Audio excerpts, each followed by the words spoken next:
Disney loves money. They truly do. They just love it. And they like owning everything.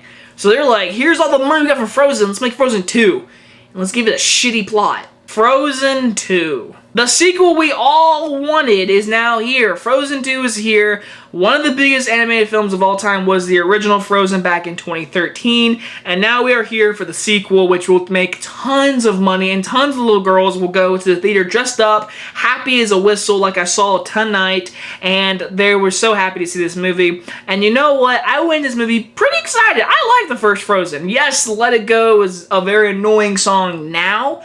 When that movie came out, I liked the song. I did. I liked the movie. It was an original concept princess storyline that just felt right, felt original, felt new, based on the Snow Queen. And now we're here for the sequel 6 years later, and it's exactly what you think it is. Basically, Anna and Elsa have to stop this forest that has now came upon the castle.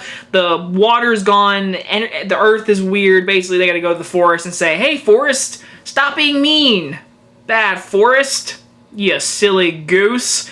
So that's our movie. Our gang is all back. We got Anna, Elsa, Olaf, the moose, and that guy. I don't remember that guy's name, but he's in the movie. He's got a song too, and a lot.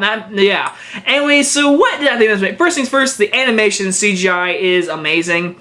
The animation is beautiful. It is awesome to look at. The CGI that's used is breathtaking. There's a scene where characters are standing over a piece of wood and there's like little drops of water coming up. I mean, they had to use water that was like from Toy Story 4 opening scene. It looked great. I loved all of it. The movie just looked beautiful. All the songs, I have to admit, were good. I mean, there's like one or two that was like, nah, but like, I mean, you have that with every musical. There's always that one song you're just not into. But, I mean, there's definitely one song they're like, here's our new Let It Go, and I liked the new song. It was very catchy. It made me happy. It made me sad in some scenes. Like, all the music is good. All the animation, the CGI is good. Our characters are back. Anna and Elsa, their sister relationship felt so much stronger in this movie, and I loved it. I love how they actually go more deep into their parents' heritage and stuff like that. I thought that was interesting, but then we get into our negatives, which is the story itself. Okay, this isn't really a spoiler. I wouldn't say it is. Truly, it really isn't, if you ask me, so I'm gonna go ahead and say this right now. There's no villain. There's no main antagonist in this movie, and for me personally, it hurt the movie hard because there was never a threat. There was never something there. It was like the first movie had a villain, and it had like obviously Anna was trying to get Elsa not to be the Snow Queen and everything, and everyone was like attacking her, and then you had her evil boyfriend, whatever, and stuff like that. There was a threat, there was a story, there was a climax, there was intense scenes. This one is just, it's just smoke in a forest, and they're trying to save the forest, and they save these people inside the forest. And it felt, the story felt so weak, because you get all these good animation, this great CGI, this great catchy songs, great funny moments with Olaf, but then you have this story that just felt so weak.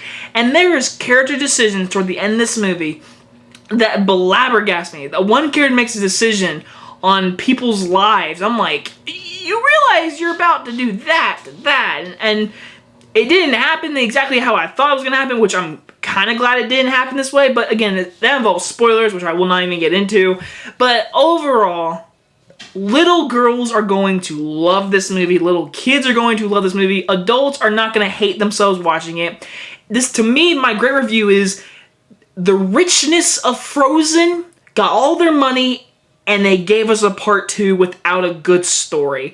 They had the music, they had the animation, they had our characters. They just didn't have our characters in a good story. They had everything except a story, and a story is so important to this, into a movie, if you ask me. The story was so weak, and it was so predictable, too. I mean, god darn, it was predictable.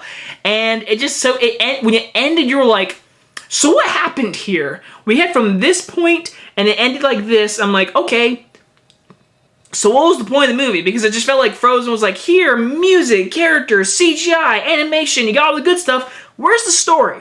You need a story in the mixture of all that. It didn't have that, in my opinion. Not a good one, at least. I'm going to give Frozen 2 a high B-. Don't hate me in the comments or anything. It's just my opinion. But I do, if I was a good movie, It just definitely felt like a, here you go, little girls, music, animation, laughs. Don't forget about the story because your parents are just there to let your kids smile and happy. And that's what I enjoyed seeing these little girls just like Anna and Elsa. It's adorable seeing these little girls walk in super excited for this movie. And it put a smile on my face. And yes, the movie didn't live up to hype, whatever. But it is what it is. It made little girls happy. And it makes me happy that they have a princess or someone to look up to, if you ask me. Even though one character made a terrible decision that I hope little girls don't make in the future. God. Jeez. Anyway, guys, if you guys enjoy this review, and I'll see you guys next time. Bye-bye, everyone.